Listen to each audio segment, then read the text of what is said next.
Hey everyone, I want to do something different with videos here. This is a reaction to Mr. Nightmare's 5 disturbing voicemails with backstories.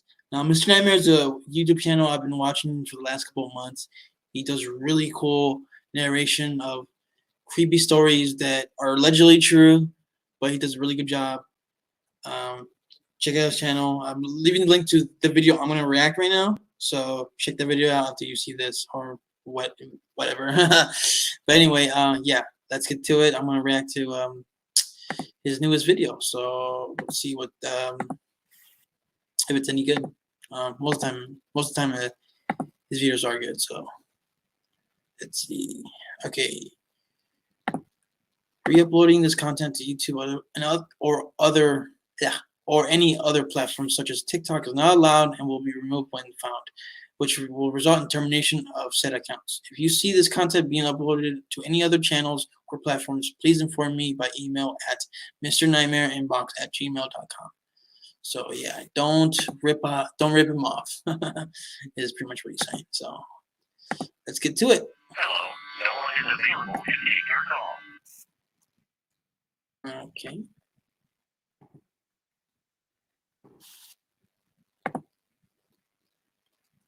For reason the video's not playing. Hello, no one is available to take your. Okay.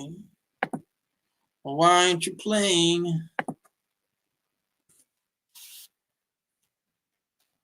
Hello, no one is available to take your call.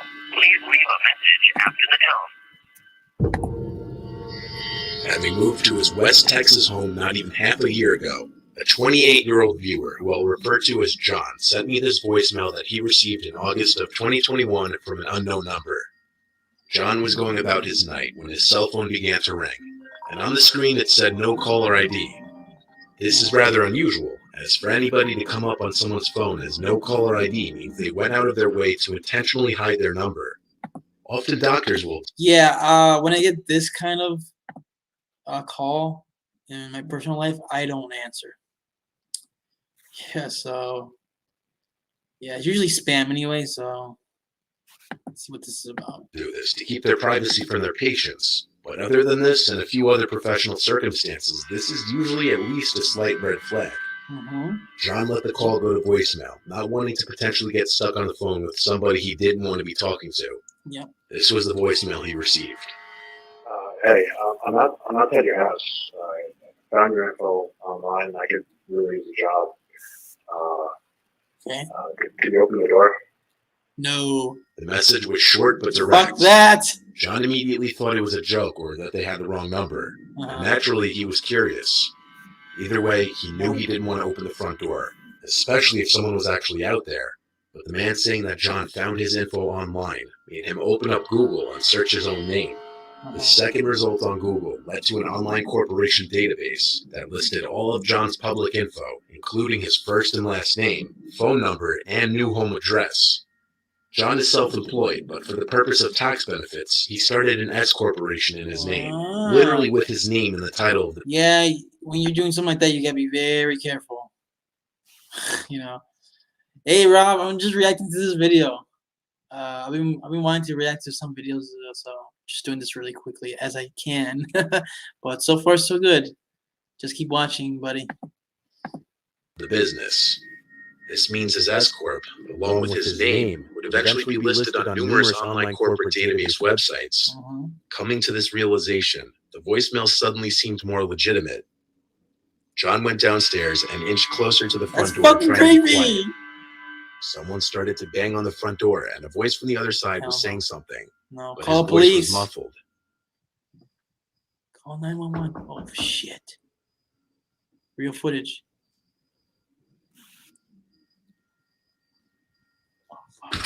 Oh shit. John ignored the knocking until it stopped. Dude. Seconds later, his phone vibrated again as he received a call. Call the police when this shit happens right away, man. Again with a no caller ID message. He ignored it again, incredibly scared. Another voicemail was left. This time there was no talking in it, though. The knocking on the front door stopped, but moments later, a knocking from the back door ensued. He took out his phone and started to record again. Call the police. Why you? What the fuck?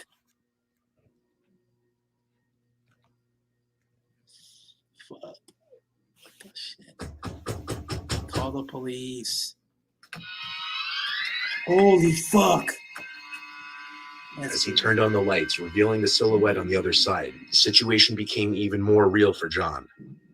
The guy called one more time, and Joe picked up, saying, "I have a gun, and I already called the police." Yes. The man on the other end claimed he was just looking for work, and he apologized and hung up. Then the knocking In the ceased. middle of the night? John contacted the websites displaying his personal information the next day, but they refused to remove the info. So he went through the process of changing his business name to no longer include his actual name.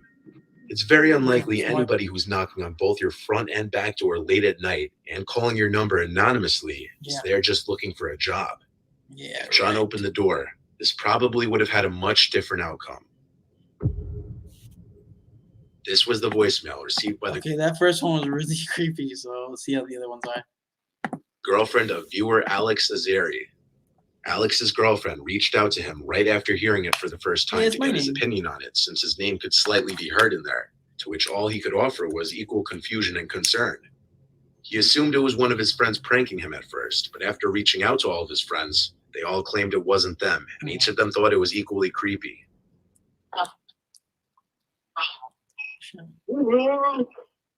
What the fuck? Sounds drunk. Oh, sounds like she's crying. What the fuck? Alex had no outgoing calls, and the person specifically called his girlfriend while mentioning his name. So somehow they must have gotten both of their contact info. Alex and his girlfriend live in different states, and very few people in his Rob, for someone who's having sex, they sounded very, very sad about it. Very miserable. So I don't know. life have her number. The voicemail itself is very hard to understand. In the beginning, it sounds like there may be a second person in the background, but it's all very muffled. You can, however, clearly hear that someone is crying into the phone.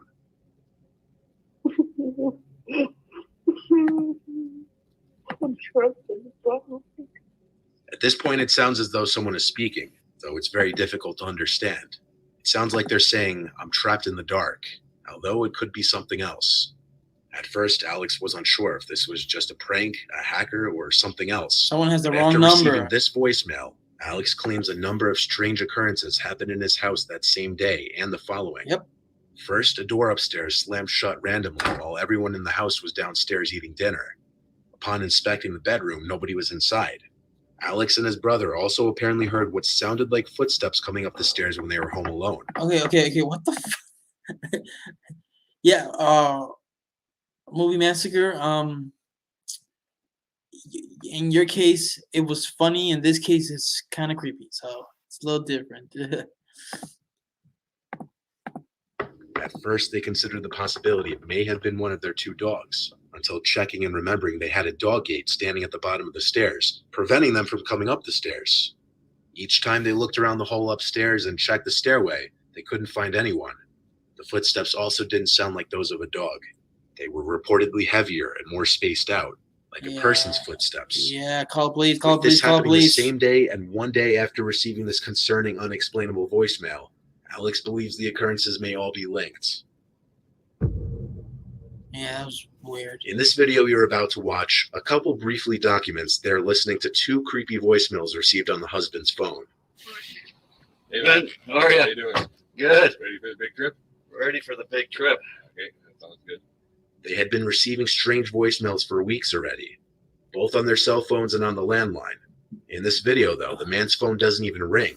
He just gets two straight to voicemail notifications. No phone number or any contact details attached to the voicemail. That's odd.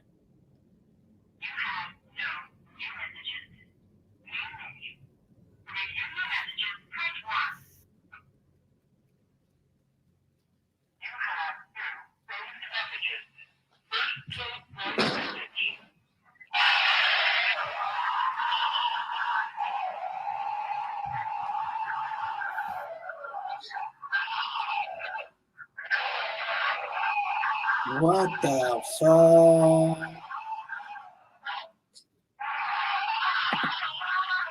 Okay, that sounds like someone got their they stepped on a nail or something and they're screaming like hell. What the hell?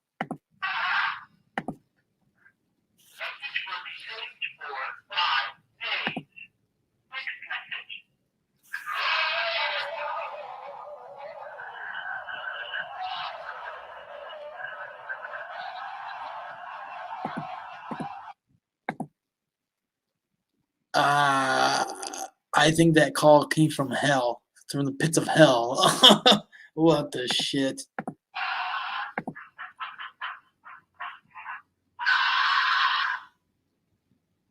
Does it show where that was sent from? No.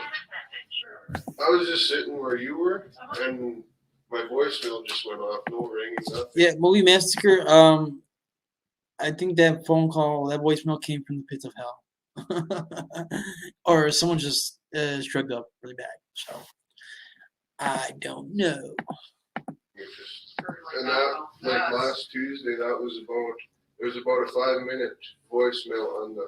Okay, so that's what your And other the same daughter too, right? Yeah. I called out. So The couple inquired about the calls from the phone company as well, both before and after this video. However, they did not have any records of the audio message being received. The couple described the voicemails as sounding like somebody was being tortured, or some kind of creature was screaming into the phone. Yeah, it's a creature. The couple would also hear strange sounds in the house at night for a week, such as cabinets closing from the kitchen. Oh They shit! believed that what they were dealing with was supernatural. Paranormal activity. In February of 2021, 30-year-old Martha Ramirez woke up on a Saturday morning with a notification on her iPhone that said voicemail from an unknown number. Upon listening to it, this is what she heard. Martha. Martha. Martha. Martha. The voice you just heard in the voicemail was of Martha's father. This caused her a great deal of confusion and horror. But why? Why was this even remotely concerning? Well, Martha lost her dad to cancer in 2019. At the time this voicemail was left, he had been dead for almost 2 years.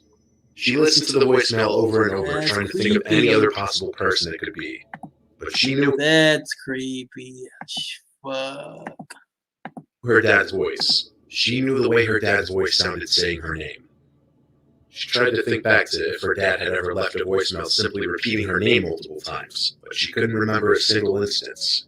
Even if she could, that wouldn't explain randomly receiving a voicemail of her father's voice years later. She called their service provider, but they were not able to trace anonymous calls. She asked her entire family if any of them were It playing a is. messed up joke. But when she sent all of them the voicemail, they This is fucking creepy, man. I mean, shit.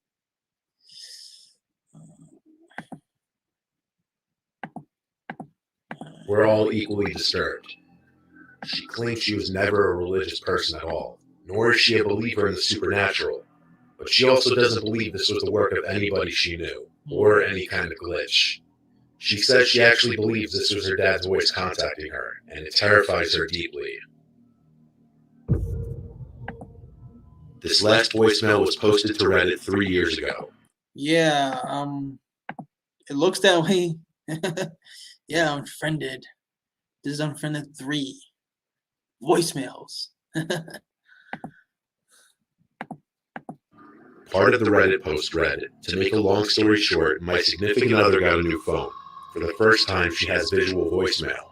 A family member left her a voicemail today, and when checking it, discovered she had several missed voicemails. She started going through the voicemails. Typical stuff, family, bill collectors, but one voicemail dated Friday, June 9th, 2017 at 4:38 p.m. was from a number we do not know.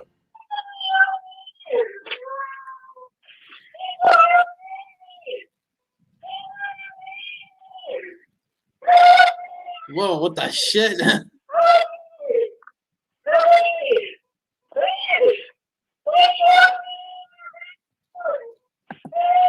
Okay, it sounds like someone's crying for help or something. What the hell?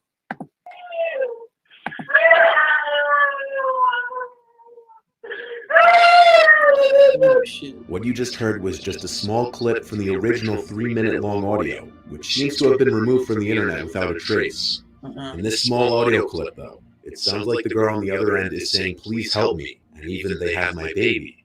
The rest of the Reddit post read, "It's What? 3 minutes long, and the area code is 480, placing the owner around the Phoenix, Arizona Valley.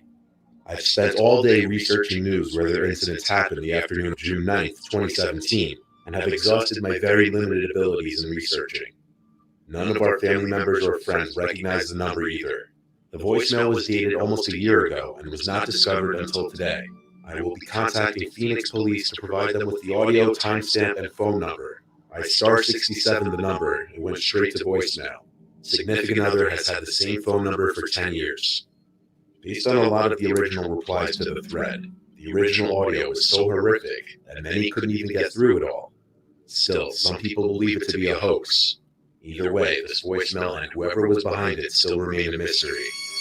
Ooh. Ooh. Wow. Okay. That was wow. So that was that was really fucking creepy. So that's Mr. Amber's 5 disturbing voicemails with backstories. So for the dead dad was the best one. Yeah, I think that one or the last one you just saw. That was very very disturbing. Oh, shit. So yeah, that's pretty much it. Thank you for watching Movie Massacre, Rob. So yeah, I might do something like this again. Not sure, whether it be for another video from another channel or just Mr. Nightmare. But yeah, go check out Mr. Nightmare's channel. Really great videos, man. Can't recommend it enough. So yeah, and anybody who watches this later, hope you guys enjoy and stay tuned for more stuff. Movie busters, reactions, stuff. I don't know. We'll see. All right. Have a good night and call police when scary shit happens. Okay? When scary shit starts, call police. Or call an exorcist. I don't know.